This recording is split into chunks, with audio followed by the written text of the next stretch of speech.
welcome to Earthmother Starchild. My name's Natasha Astara, and I have Sarai with me today for this podcast interview. Hi, Sarai. Hi, nice to see you. And I would love to know the origins of your name, because you just mentioned before we came on to the record, that your name was given to you in a very special way. Yeah, well, let me introduce myself. I'm Sarai. My last name is Schnieder. Maybe before I dive into my name, just to let you know who I am as well. I been in the healing arts for 20 years now, I think. So I do ancestral divinations. I practice light language and shamanic healing. I'm a teacher and mentor and an altar tender. And the foundation of my practices maybe you can see them back there, is with my ancestors. And when I was really first embarking on this work, it kind of took me by surprise. I never imagined that my life would be leading me in this direction. And my parents gave me the name Corey.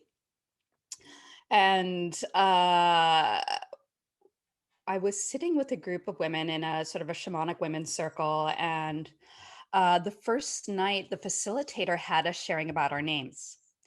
And so I brought the story that I never really felt a connection with the name Corey. And I remembered even saying it out loud now sounds funny to me.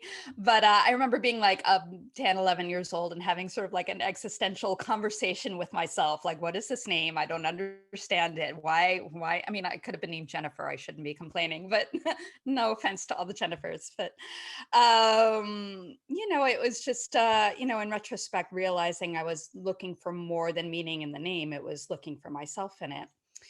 So I share that story, and the other piece that I shared is the connection I have with the Hebrew name that I was given in America. There's a tradition in Jewish families to give their children a Hebrew name. It's usually connected with with their ancestors, with those who came before us. And so the name my parents gave my Hebrew name is Chana Dalia. And I've always loved that name. And so we went through our circle. And at the end of the night, we did like a little ritual to honor our grandmothers. And that's how we closed out the evening. And so when I was on my way to work the next day, I was walking, and I was reflecting on the night before and reflecting on all the beautiful stories that were told about everyone's names, etc. And all of a sudden, it's a little hard to explain, but quietly, very quietly, I heard this name, like a little tiny whisper in my head, Sarai. And then it started to get louder and louder and louder and louder, like Sarai, repeated over and over and over until it was like bigger than me. And I was kind of like, what's going on? And I literally was walking down the street, had to stop myself. My vision was going a little bit. And I had to pull myself over to, the side of the sidewalk there and just acknowledge, like, I hear you, I hear you, I hear you, I hear you. And this is pre-handheld internet days. So I had to go to work with this experience and go through my workday. I was massaging, so it was at least a little not a typical day, but and just sit with the experience until I got home and could like look up on the big computer what that meant, and sit and have a chat with my ancestors and try and understand what just happened, and the fact that I was just given and gifted a new name. And so Sarai is in the Bible, and her name is actually changed to Sarah when she makes her spiritual commitment.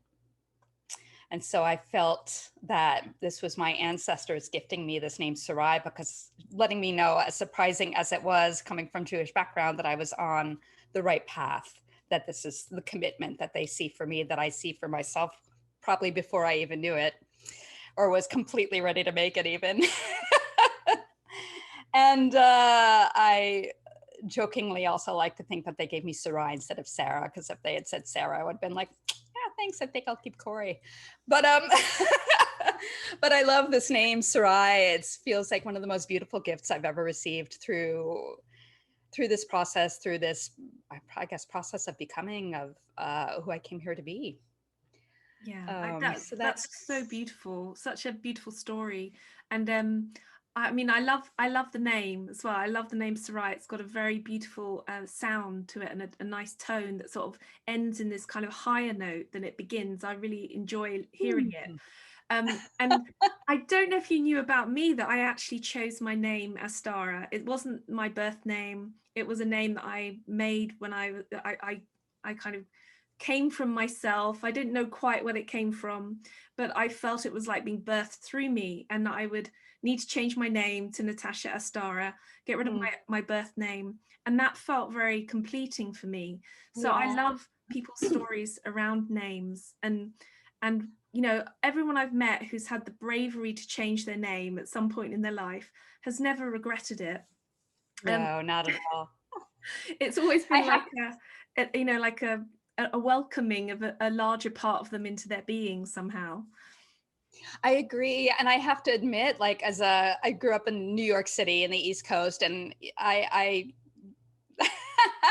I used to make fun of name changers when, you know, I moved to California and everyone had all these names, and I had to laugh when that became me. And I realized something really important is that we change our names when we are no longer the person we were, when it doesn't make sense. Like I said, it feels funny for me to say Corey because that doesn't feel like who I am anymore. That's an important part of who I've become. And I wouldn't be here or Sarai without her. But to understand the need to delineate such a deep transformation. So I no longer make fun of names. You see, in the UK, in Britain, it's very unusual for people to change their names unless they're getting married. So we're a bit more boring here. We're a bit more sort of, you know, limited in our creative intent, I think, sometimes. Sarai, it's so lovely to have you on here. Tell us a little bit about your work, because I think people are going to find this really, really interesting. I mean, there a couple of aspects of my work I know we had discussed, especially the light language is I think how we first connected. But you know, there's the ancestor work, and I do ancestor divinations. I connect people with their ancestors and work through, assist people in working through breaking up ancestral patterns. And so I say this before the light language because they're connected. Actually, I think when we first connected, actually I was doing acupuncture, and I was working a lot with helping women to get pregnant, and I was doing a lot of work to clear basically what I was being shown by my guides was that their bodies were vessels that needed to be cleared before they could get pregnant, because the being, the soul incarnating in, wanted a clearer, more high vibrational space to grow in, and they wanted their mum to like clear a lot of energy before they could actually come in. So I think that's how we connected originally. Right. I was doing some work around with mothers to be, if you will, and connected to that around like, what if we did our work, our healing work before bringing our little ones in, so they have less to contend with as they move through the world. So yes, definitely that. So I still do some of that, although not as much, but I go with how work changes, you know. So, and I think especially over this past year with everyone having a lot of time to think about themselves, you know, it's brought up a lot. And so interestingly, the light language also has a way of bypassing the linear mind and really getting to the heart of the matter is sort of the simplest way I can explain light language. We as human beings, especially in the West, like to think things to death. We're over analytical. We overly want an answer. It's the need to know. That's why people seek out those who are intuitive for these reasons. And so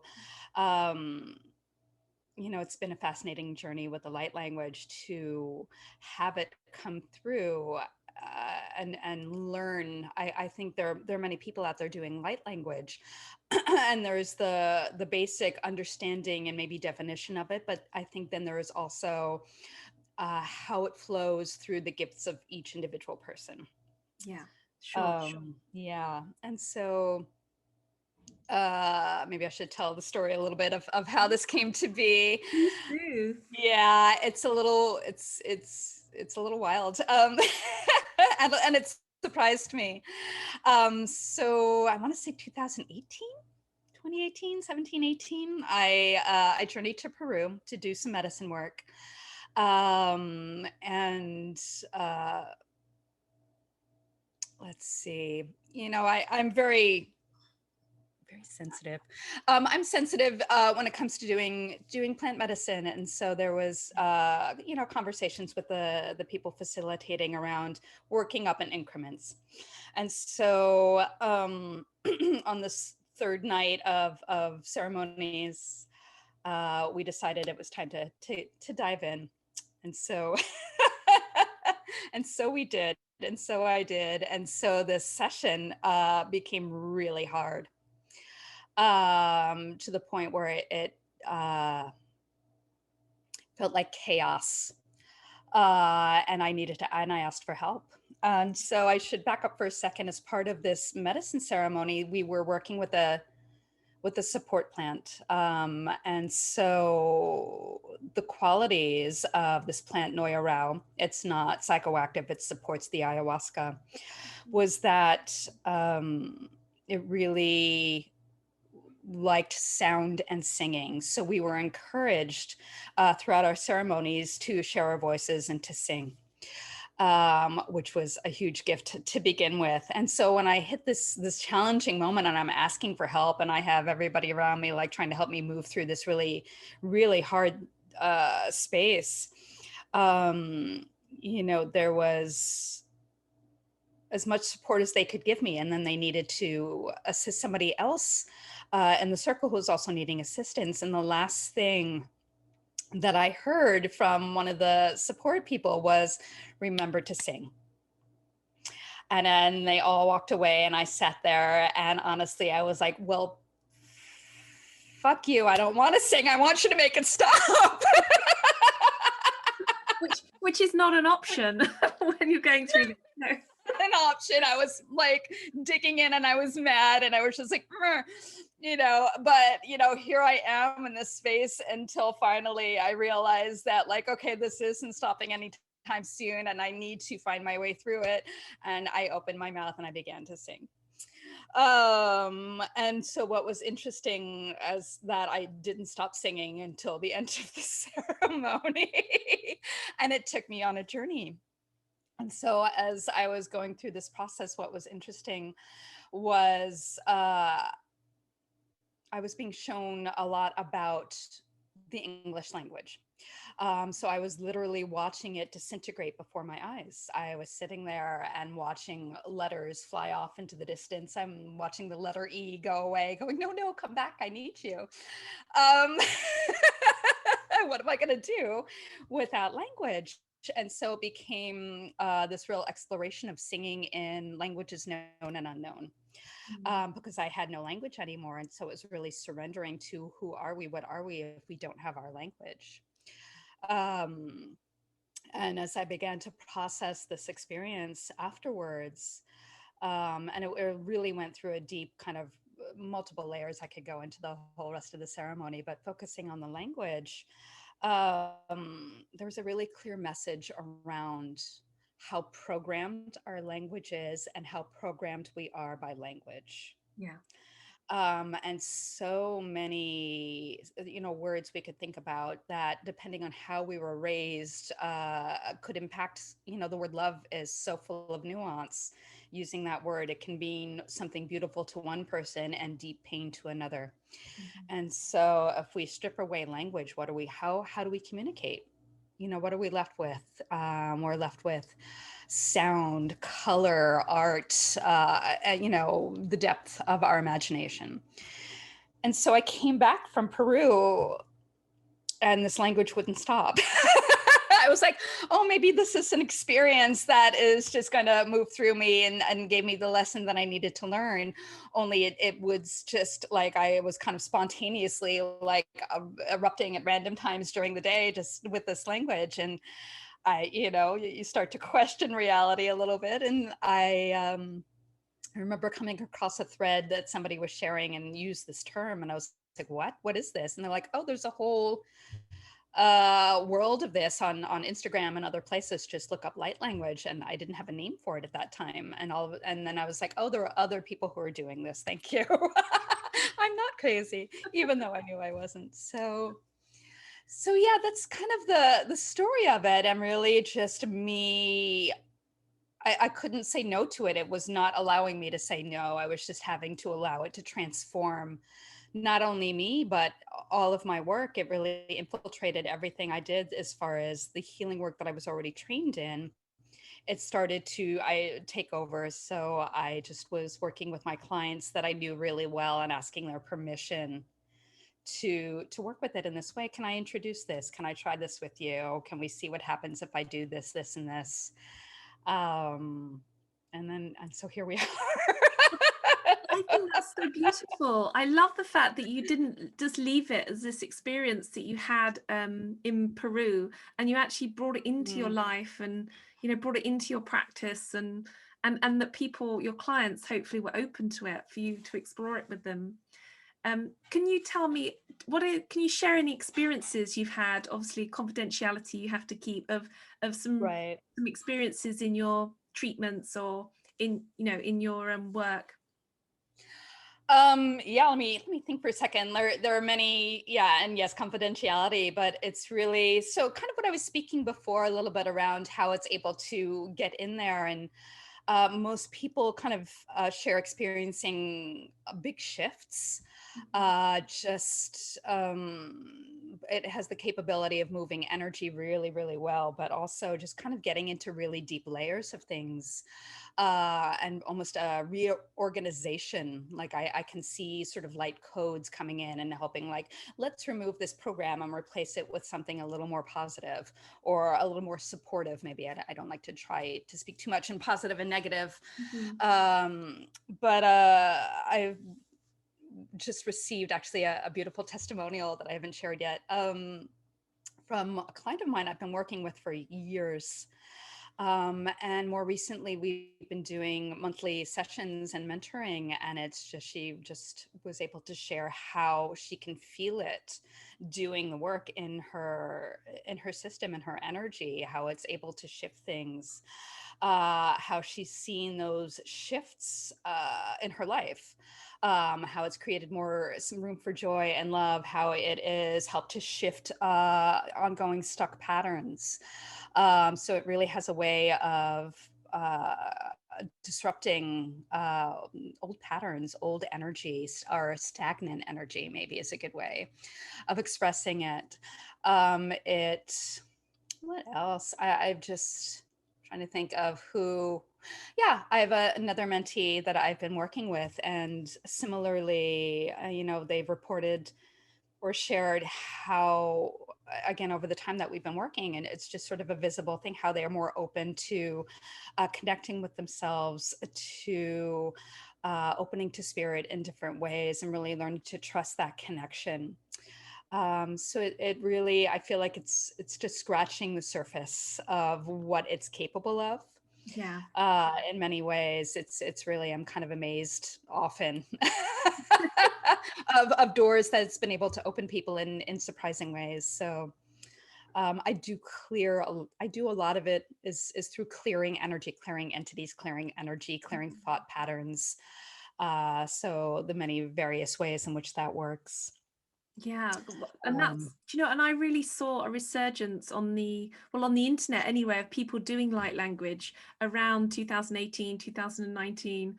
And I thought, wow, we've really connected with this new layer of like fresh energy that's coming in. And I kind of wondered where it was coming from as well, because I noticed that some people really had a clear idea of what they were channeling, whether it was galactic or Absolutely. dimensional frequencies. And I just wondered if you had any idea or any kind of wisdom about where you're channeling it from, or if it comes from just a very sacred place?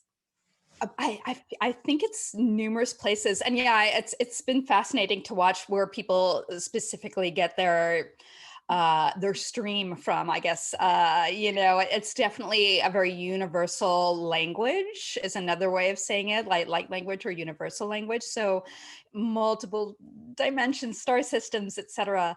It was connected to me multiple occasions that it feels Lemurian in nature.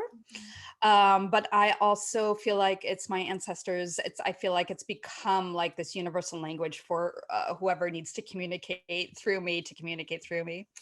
So at this point in my life, with the work that I've done in connection with spirit, is I just trust where it's coming from is from a place of source and clarity, rather than needing to know exactly, pinpoint a particular time and space. Yeah, absolutely. And I totally Yeah. respect that, because sometimes it's like, I noticed that in meditation, there can be such beautiful, uplifting energy coming through. And if I've got someone go, where's that coming from? What is it? And I begin to analyze it, it kind of loses a quality. Whereas if I just kind of accept and go with the flow, somehow it's more beautiful, it's more experiential, and it's more high vibe. So I really respect that. Yeah. The trust. Yeah, I just don't need to know. I mean, it's fascinating, and I know sometimes it's very clear that this is coming from this place and this, because sometimes it comes through in a collective voice, and sometimes I know exactly what energy is jumping in at whatever point. I'm like, oh, hey, how's it going? And I also work with the hathors as well, so it's always lovely to work with them. And Right, okay. And um, I remember that being our connection as well, because I have right, a connection with Venus. And I remember you sending me a link to a man who channels kind of Hathor energy. That was, Tom Kenyon, yeah, yeah. that's right. Okay. Okay, that makes a lot of sense to me. Right. Okay. So that's really beautiful. And the Hathor energy is a lot about sound and vibration and song, I think, as well. Absolutely. Yeah, really wonderful. Yeah, he's incredible. And yes, the Hathor is that's sort of that's a whole other story as well. But yeah, it was a connection that was received from a divination from a teacher that I work with, and hence the name of my business being Hathor's Circle. So a little bit of a play on words between the goddess Hathor as well as the Hathors, and kind of calling together those of us who are scattered across the globe way so many moons ago as priestesses, and priests who connected to the Hathors through the cult of Hathor. And so yeah, it's a calling or remembering of that circle. Absolutely. Yeah.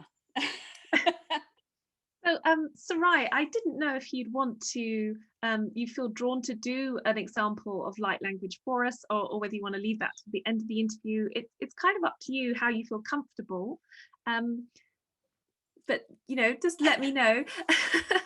Yeah, no, we could totally do that. I like it, it makes a little more sense if there's an intention, Okay. or a little energy to focus on. So I don't know if there is something. I'm gonna pass it to you. And is there an Oh, intention you'd an like to set for intention. it, or Um, an intention? Well, my big intention at the moment that I'm holding space for is that we're birthing a new Earth, and there are many star seeds, light workers, all sorts of high frequency people trying to birth this new vision into the world from our souls, our hearts, our soul light. We're bringing it into the world. So I don't know if we can create an intention around that, because Yeah. I think that feels really good and something that would benefit you, me, and everyone else. Absolutely. Yeah.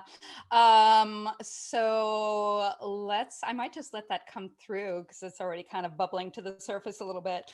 Um, so light language for those who,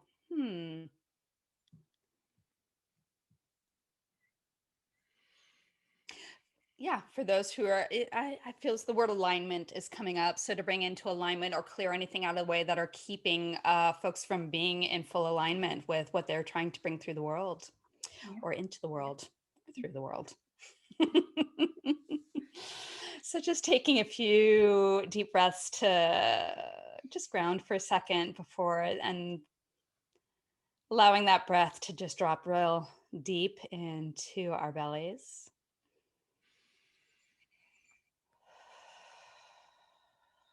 So that we can receive whatever it is our spirit is needing to help us on our way.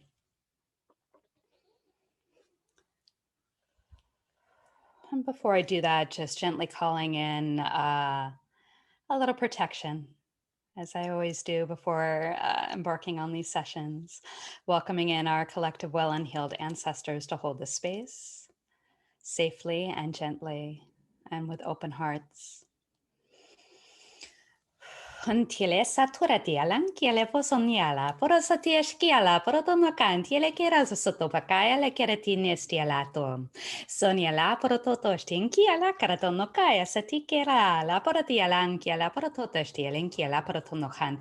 Seniala puka satiashanti hula santiala. Ala suntiele karatina kantiele porotonosanti shikiala porotonokai. Seriala sontiele satine kiala porotonokonti shitia. Soniere ki santialapo asantiale asatieno asatiele shankaratiala karatonokai seniala poyala santiala satiala sa si soriala sa si hayom sayala soyom seriala si hayom Saria la sontia la sohayo, sentia la coratia la protonochom, sentia shekia la protonochai, antia le casa tiesh nochantia mechatia le protonocham sentikia, sontia la aya foratia le shankato o, senia la protonocantia setine shetia la protonochantia le protonochantia shekia la protonocom. Seniala sentiala shanko karia la pora entiere kiala protono sentia sentiala proto tantiere kiala santomo a sonia la protonia la shanki ala moa senti sheki sorati sorati sorati sorati sorati boa. Yeah. So beautiful. If I can just tell you what I was feeling so much energy on my thymus here. And I mean, this is one of the places that I'm working on at the moment. And it's like I can feel an awakening of this area. It's like the language went there instead of, like in the mind, it went straight to the higher heart. And then I was feeling it going up to my ear, where I think I have a bit of trauma that I'm clearing this week. And I could almost feel like it working on that trauma. So it was beautiful, absolutely beautiful, and very activating and enlivening as well. Really wonderful. Yeah. Thank you. Thank you so much. And just to share a little bit of what I was seeing, it was sort of for the general, but I do feel it was also kind of like zeroing in on you a little bit because you're right here and because we're working together in this space.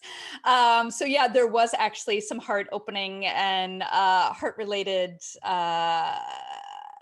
I guess, energy moving there, but like in a very beautiful, like almost like peeking it open, and just also working on your cellular system as well, just for receiving more, sort of like preparing the cells to receive more. And as we're all trying to birth something into the world right now, it's sort of, and as we're moving through these layers, I'm not a fan of the word ascension, but as we are sort of elevating into this new age, and this new way of being and this new consciousness.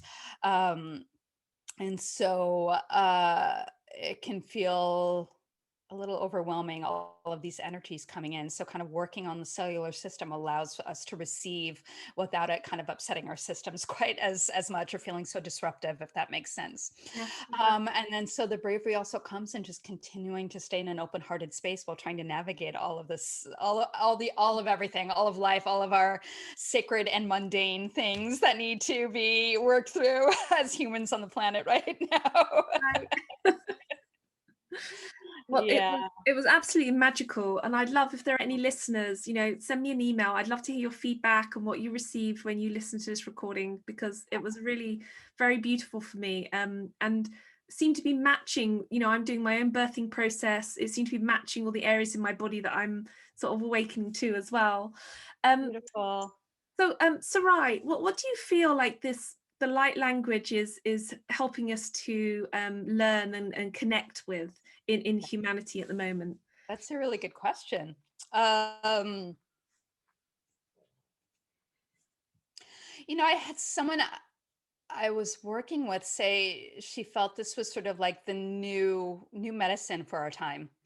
A new way of working, like the sort of next level. And I resonated with that. I think it's when we think about the frequencies, the frequencies that are pervading the world and that are kind of helping us to raise our consciousness, I feel like those flow through the light language in a really particular way. Again, stepping out of the linear mind and into experientialness is really, I think, where it's at. And I think sound is really a key player in general, however it comes through, as far as moving into new forms of communication, however that looks, and the ways that we communicate with each other.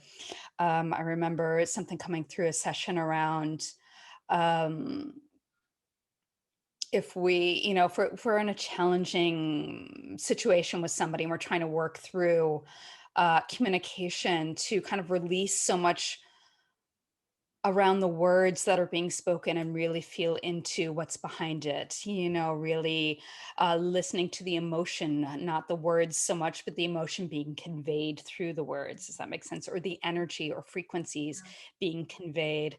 And so that's where kind of letting go of language and finding new ways of communicating. And again, sound really, again, be it light language or sound bowls or various frequencies that we're playing with, really affects us on a deeper level, on a spiritual level, on a soul level, but also on a cellular and DNA level. I really think there is so much to explore in sound right now as medicine for the future. Yeah. Oh, Yeah. absolutely. I hear you. Mhm. And yeah, I'm completely on board with that. um, so, Sarai, I just want to check because I'm very interested in people who are living in alignment with their soul purpose. And do you feel like this work with the light language, do you feel you are in alignment with what you came here down onto earth to do? Yeah, I think it actually helps. It's so surprising to me that, and I laugh at this little New York City tough girl who's grown into a whole other person in the world. And I joke that I've become everything I used to make fun of. And so, yeah, I would say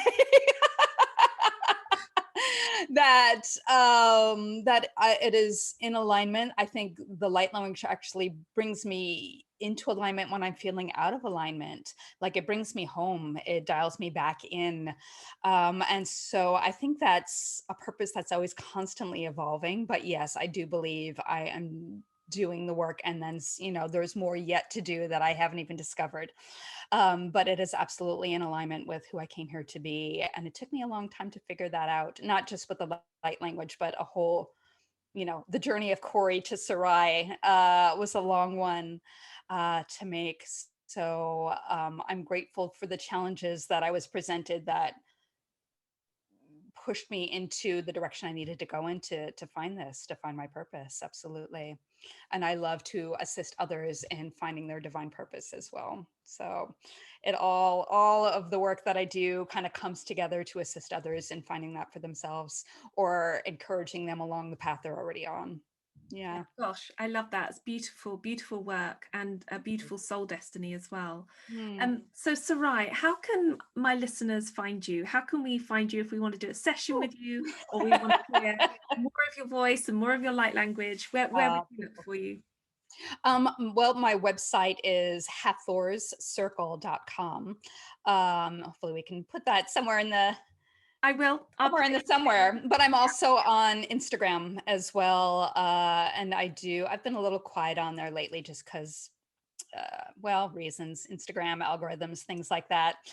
But I do have a lot of my light language on there. I do have a newsletter. I've taken a little break, but I've been doing monthly light language gatherings that are donation based, and it's a nice way to get an introduction to the work. I also offer 30-minute consultations that are complimentary to kind of discover if it makes sense to work together, because it's not always a match. So I always like to offer that to folks to get to know me, because the work is it's intimate work. And so I feel like it's really important to know the person you're working with to make sure it's in alignment for the work to happen. So yeah, hathorcircle.com, also on Instagram. I think those are the best places to find me right now in terms of Wonderful. the work that I do. Wonderful. Yeah. Thank And you. Sarai, it's been so lovely to have you on. Thank you for being here and sharing this wonderful gift with us. Oh, well, I thank you really for hope having me. Yeah. I hope we can do another one in the future and hear about all the other things you're going to be bringing into the world as well. Oh, I'd love to do that. I am working on some things as well. So I would love that. And it's been such a joy to finally connect with you, if not almost real person and, virtual personhood. Absolutely. Thank you so much. This was fun. And again, I appreciate your taking the time and your curiosity. Thank you so much.